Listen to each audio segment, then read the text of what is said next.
Good morning. How are you? Doing good.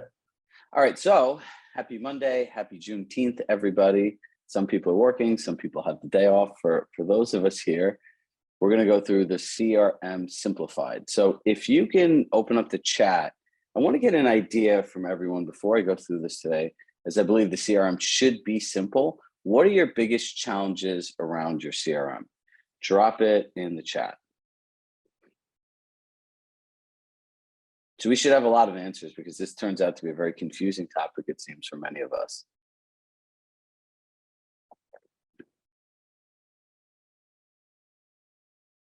Okay, one person has a challenge.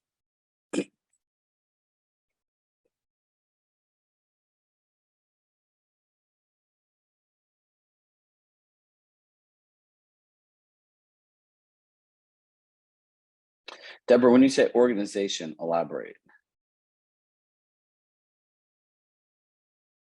So for those of you just tuning in, we're dropping in the chat what our biggest challenges are.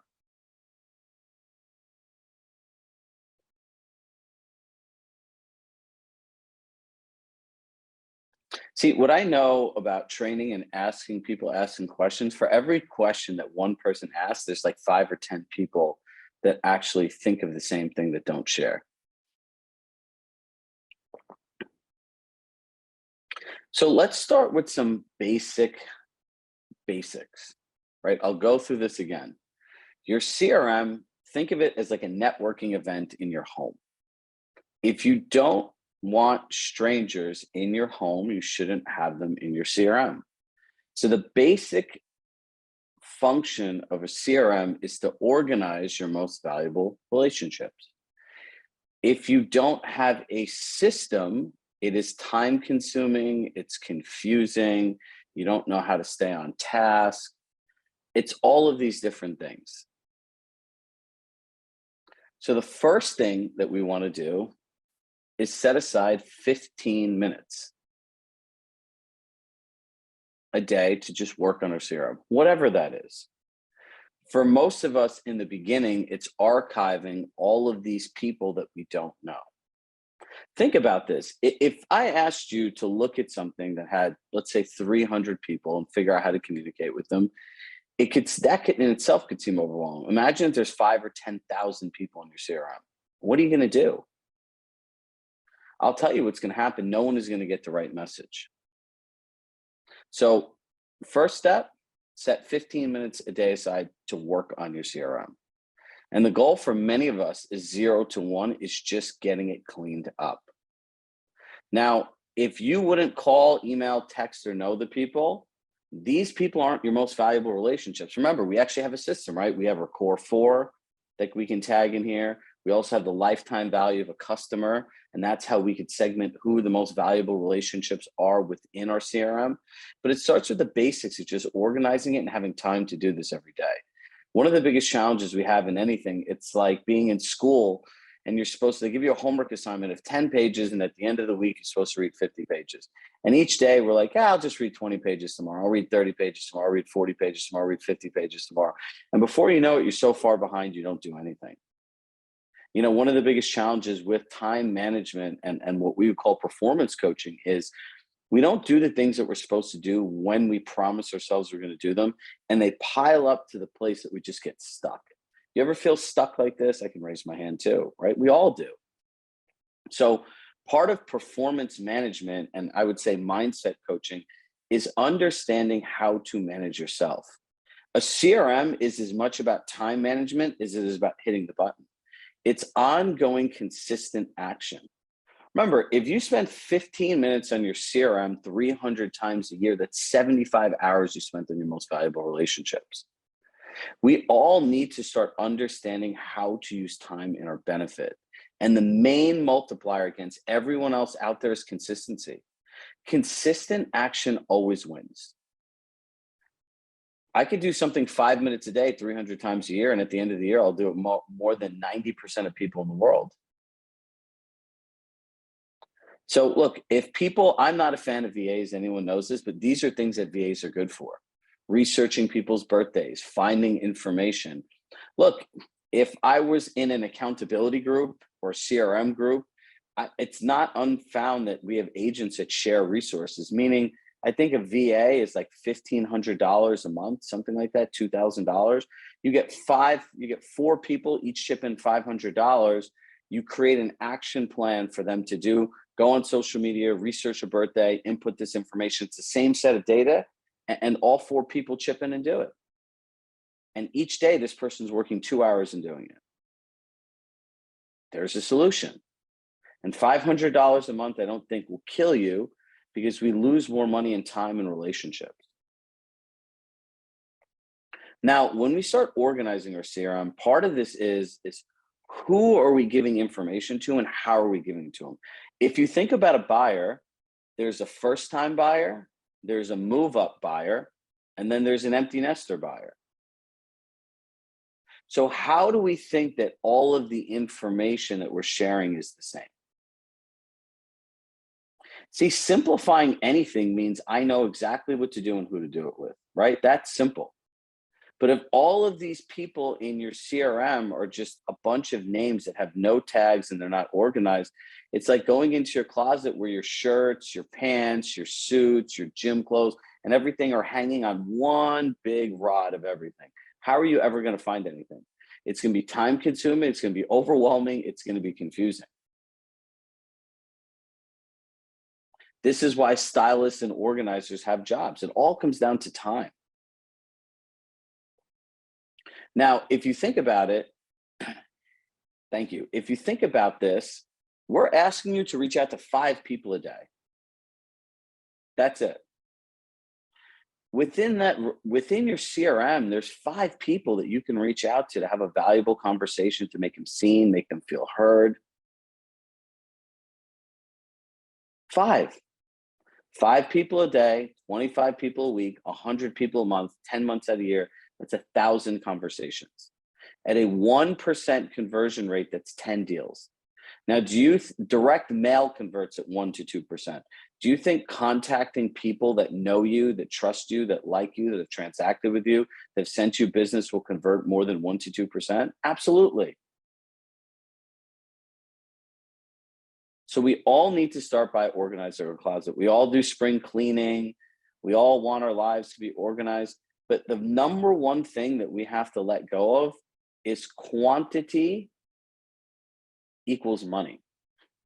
People think if they have these big databases that it's going to equal a lot of income, which cannot be further from the truth. If I was buying any one of your businesses, there's one thing I'd be looking for. How organized is your CRM? Does it say who your clients are? What's the lifetime value? How do you communicate with these people? What do you send them? How many events did they go through? How often is the outreach? What's all the personal information that's in the notes section? It's really simple. Every time you interact with somebody, you log in an activity and you write down what the activity is.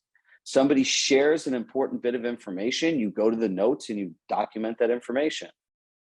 Then the next thing you do is you set a task for when you want to reach out to them next based on your conversation and where it left off. And if you promise them to do anything, that's a task. That's it. So if you follow this simple system, all you have to do is log into Compass Home, hit the task button, and it organizes all your promises. Now hit simple if that's simple, because I find that very simple. It's all in one place. We do not need to make this complicated. Now, here's a couple key things in making it simple. When you have a task that you need to do, so here, let me open this. When you have a task that you need to do, you simply just need to put a by time, right? I'm going to add this second monitor in real quick because I want to show this to you. Look, so many of us don't have budgets for assistance and we're working towards that. So you need to utilize the tools that you have here at Compass that can do very similar things. It's so simple, it's scary. All right, now watch this.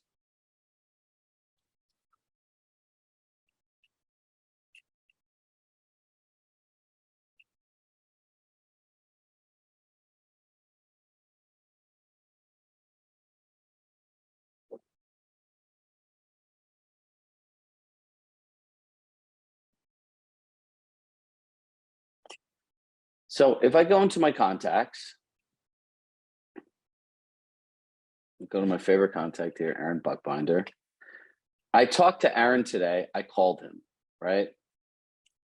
Checked in to see how his summer was going and how his wedding anniversary and Father's Day was. Yesterday was Aaron's wedding anniversary. I saw it on Instagram. So I'm going to call him today, say, how's your wedding anniversary? How's Father's Day? What do you have planned for the summer and everything else? And say, Aaron shared he is looking into summer vacations, and I told him I would share the contact for my points person to get free trips through his business spending, right? So I would click this, I would log in this activity. So here, all of my notes from when I spoke to him was last. I'd go to the notes, and I write, Aaron is looking to travel through his business expenses and looking for ways to maximize his credit card points. So see, if I go back to this activity, right? This is the action. I would share the contact for the points person. So now I go back here and I go to tasks. See, and you could also see all the things you've done for somebody. So I'd hit add, right? What needs to be done? Send contact for Eli points person. I would look at this. This is an email I need to send or to do, right? On the calendar, I would put today. But because there isn't a time here, I would write by 3 p.m. and I hit add. So now if I go here and I look at my tasks, it says for today, point person by 3 p.m. So if you have 10, 20, 15 different people and you remove this and it doesn't say by 3 p.m., how do you know which ones to do first? And this is where we all get stuck. And that's how simple this can be for everybody. You don't need an assistant. You don't need a bunch of stuff to get started. You can log an activity from your phone. You can put notes in from your phone. When you're sitting at appointments, you can do this. You can archive people from your phone, and you could create a task and you can hit a time. A task without a time deadline is asking for miscommunication. Remember, communication without context is miscommunication. Well, saying you're going to do something without doing it, it's miscommunication. Because if you think about it, oh, Miriam, I'll get that to you tomorrow morning. All of us have different time frames for morning, afternoon, and evening. So last week we were in San Francisco, and Butch Hayes, one of our clients and a good friend, came with me, and we're like, all right, we'll eat dinner in the evening. So we made dinner at 8 p.m. and Butch sends us a message. He goes, dude, I go to bed at like 8:30. It's like evening for me is like 6:30. 6:30 is even late. So can we eat dinner at 5:30? He's like, that's the evening, man. He's like, I get up early. And it's just a constant reminder of what is evening to everybody. So when you're working with clients, you ask them, can I get this to you by tomorrow at noon? And a lot of times they're like, actually, no, I have meetings all morning. Like if you could get it to me tomorrow by 8, I'll have time to look at it. It's so easy. I feel like I should be doing something harder. No, you should not be doing something harder. So remember this. When you get stuck with something and you start getting to that overwhelming phase, you can write this down. And if you're an overthinker, this works well. How can I make this simple? How can I make this simple? And when you see that prompt, it'll trigger your brain to think about how you can actually simplify an action. That's it. Sounds pretty good, right? You guys all with me? Okay, so the next thing I want all of you guys to do is you guys all should input the Robert Refkin action plan. all of you. If you did nothing more than that, and I'm working at the team at Compass to bring it back with Robert, we saw the most incredible results from that. Anyone that's a past client or centers of influence, it literally was me taking several months to get everything out of Robert's brain of how he would work as an agent, literally down to the notes that he would write. There's a handwritten notes library. There's video scripts in there. All of this stuff is within there. So like if you're looking at action plans, these things can be overwhelming at times, right? So I'm going to pull one of these up.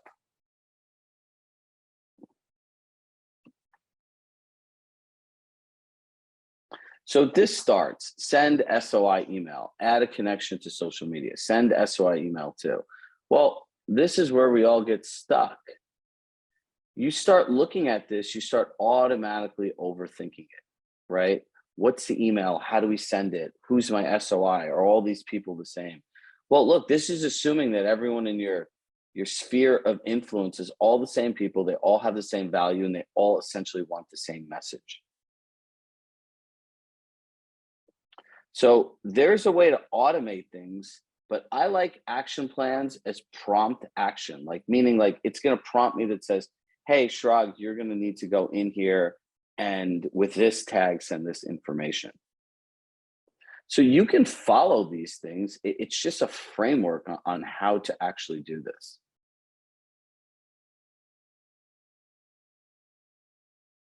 So if you look at some of these messages, they're like quite simple, but then we go in here and we look at simple things. SOI1, I just want to say a quick hello. How's everything going with you? Look forward to hearing from you. Email 2, I just want to follow up and see how you've been doing. Is there anything I can do on my end to help you? Well, if you're following up with somebody, that assumes that there's something to follow up on. Email 3, just want to touch base and see how you've been doing. How's everything on your end? Not sure if I mentioned, but I can always build you a real estate market report with great insights into local home valuations, amongst other things. Some people in your sphere that might not even own a home, but they send you business. Do you know anyone who's interested in receiving these kinds of reports? Well, that assumes that you want to have this kind of relationship. Now, remember, something is better than nothing. But I think in the beginning, for a lot of us, it's just getting into the simple action of let's call 5 people a day. Let's reach out to 3 agents and write 2 handwritten notes, and let's document everything. And then let's just create simple tasks to reach out to the people next. Does that sound easier than figuring out all these action plans? I'll tell you what, I can be an overthinker. I'm like a strategist, but I'm an overthinker. I could look at this and I could find in the last 90 seconds 100 reasons why I wouldn't answer this plan. What happens if I offend somebody or they think I'm too salesy? If I get an email that says I'm just following up and they're like, what are you following up on? As soon as you have one of those things, it's like touching a hot pot. You'll never want to go near the pot again. It's about consistent action. Now, where I think action plans are really useful is cold leads. Like if you're paying and you have a bunch of random strangers from Zillow or any of these other online platforms, great, send them a bunch of information and be as salesy as you humanly can because you're creating triggered actions. But for the people that know, like, and trust you the most, don't put these people on automated plans. There shouldn't be, based on your core 4 and where your GCI comes from, there are 4 groups of people that you really want to focus on that account to at least 80% of your business. And you should approach these people with diligence and care.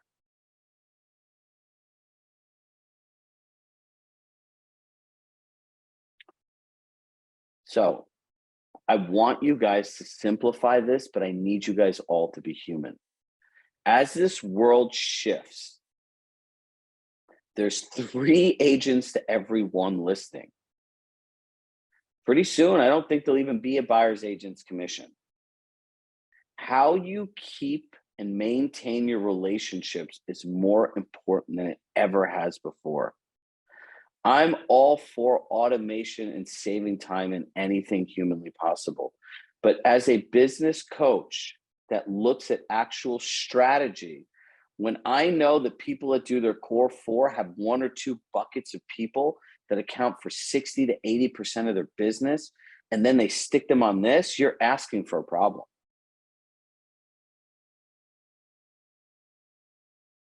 15 minutes a day to get started.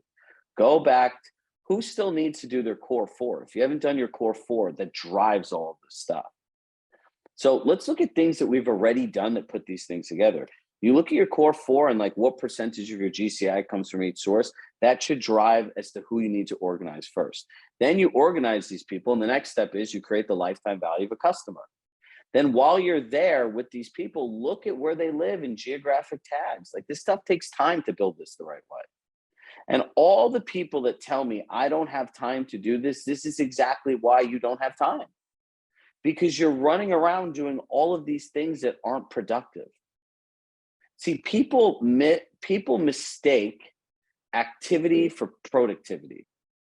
Just because you did a bunch of stuff for 14, 15 hours a day doesn't mean that it's productive. Think about it. You look at two people. One person's into this grind and hustle culture that we have here in America today, which I personally think is stupid. I've been a victim to it. Nothing good in my life came out of it. Same thing. And I'll be the first one to say, when you're starting or things are hard, or you have to do what you need to do. But that does not mean burnout is the answer. So you look at one person who systematically calls 5 people a day, 3 agents a day, and 2 handwritten notes. That's 10 purposeful contacts a day. At the end of the week, that person has made 50 strategic outreaches, 200 outreaches a month, 2,000 outreaches in 10 months, assuming that for 2 months out of the year, 40 working days they took off and everything else like that. At the end of the 1% conversion rate, the person does 20 transactions based on 10 contacts a day. Then you have another person that's running around with action plans and this thing and chat GBT and this thing and that thing and this shiny penny, and they lose track of all this stuff and there's no strategy. At the end of the year, that person might get to 20 deals, but to them, it's been a grind. They don't have systems, they don't have processes, they don't have strategy. All of this stuff needs to be built into a daily routine and a system. And that's what we've been trying to do with everybody here. People keep asking us, what's the difference between this program and your end-to-end program? It's simple.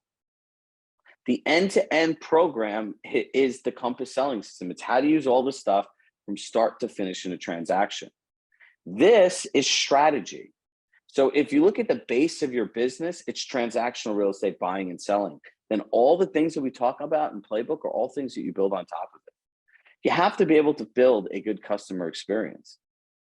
In doing this, in the checklist we've all shared with you, there's 95 different touch points based on our research, my experience as an agent, and the feedback of all the top agents we've worked with and all of you who've shared feedback on it. 95 different things.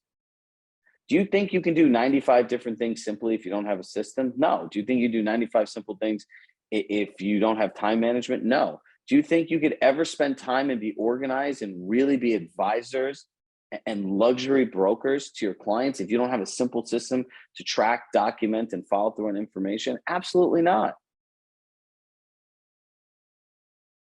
Listen, choose the changes for yourself before the world chooses them for you.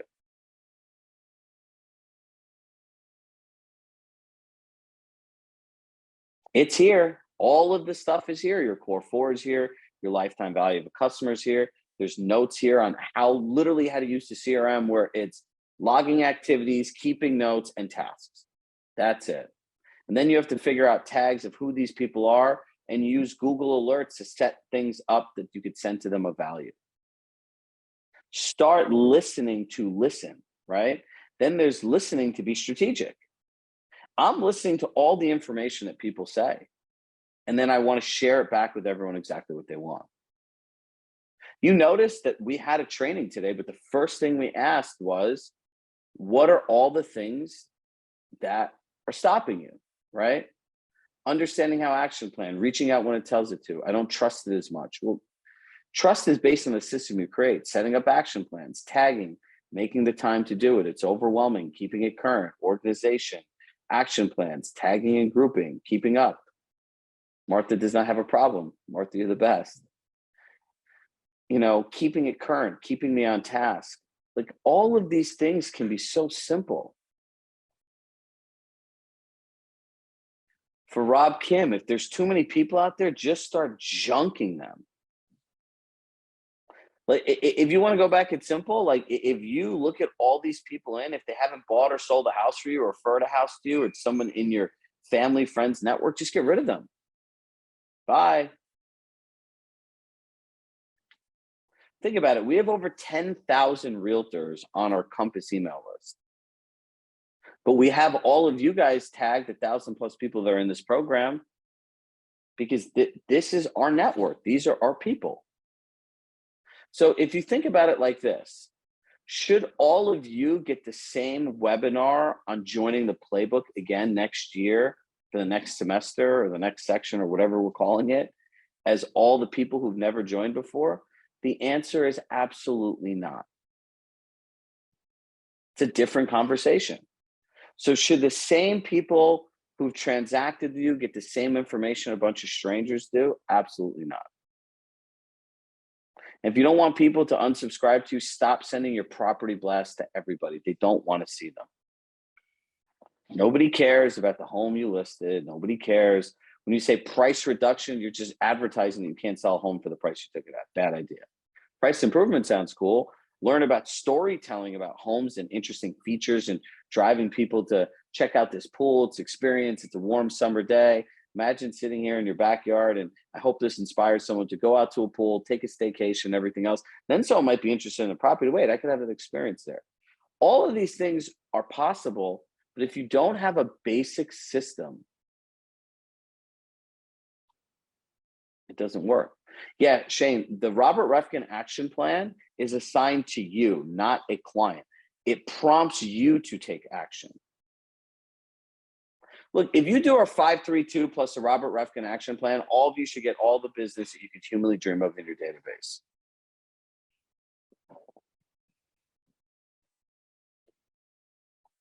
And that's what I got for you today.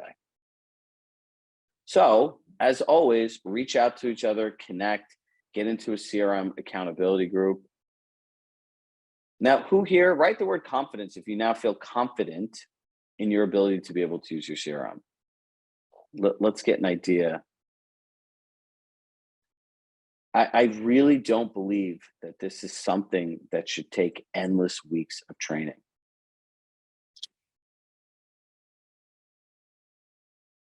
Anyone can do this. It's like the bank system overlays. Stop adding additional conditions and things that make stuff difficult for you when it doesn't need to be.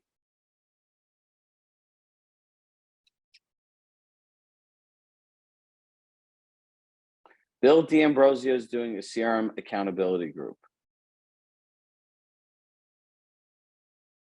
Reach out to Bill. He even has his assistant on here taking notes for you guys on top of it.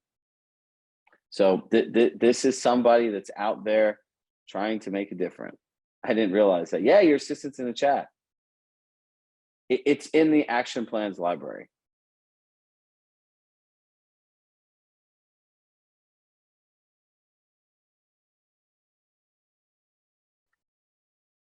If you go, all right, so here, hold on. Let me do this before we leave.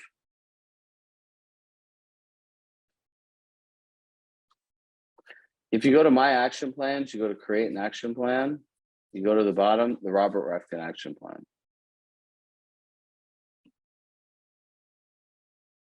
There it is.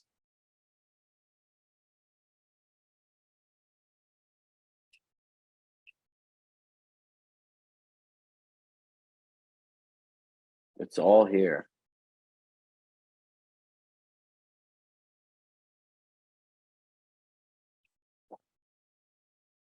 All right, everybody. It is 10 o'clock. 10:01 to be exact. And as always, with love in my heart, I love you all. Go have a powerful day. Go take action. Please be inspired.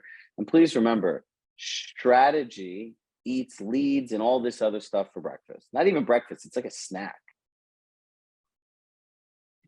Anyone can win. You don't need the most talent. You don't need the biggest database. You don't need any of this stuff. You just need to show up for yourself, keep the promises you make to yourself, eliminate all the distractions. Anything that stopped you from doing what you promised yourself that you needed to do has to go if you want what you want. If you look on our social media, and I'll drop my thing in here, I posted this video that Mel Robbins actually did, and it talked about feeling like you want to do something. You're never going to want to feel like doing anything. And the part that people need to understand is that is 100% okay. That's it, everybody. So if you want to join, I never do the same session twice. So it'll be a different variation at 12:30 Eastern. If you want to join us tomorrow. We have another great session. And look, guys, just keep believing in yourself. Keep the promises you make yourself. They have magic. And I'm here, the community's here, and let's all keep growing together. And we'll have the details about the next set of webinars for you guys, of kind of like a preview of what's coming next. And, I have some special things that I would like to do with those of us who are going to be joining again, outside of the new people, based on some of the changes that I see and people's need to want to practice how to talk to people. Because in the end of the day, everything leads, we all want leads, but if you don't know how to effectively communicate with people, handle simple objections, which are just clarifying questions, you're forever going to have a problem. So I will see you all later on this afternoon, if not tomorrow. Happy Monday, everybody. Bye.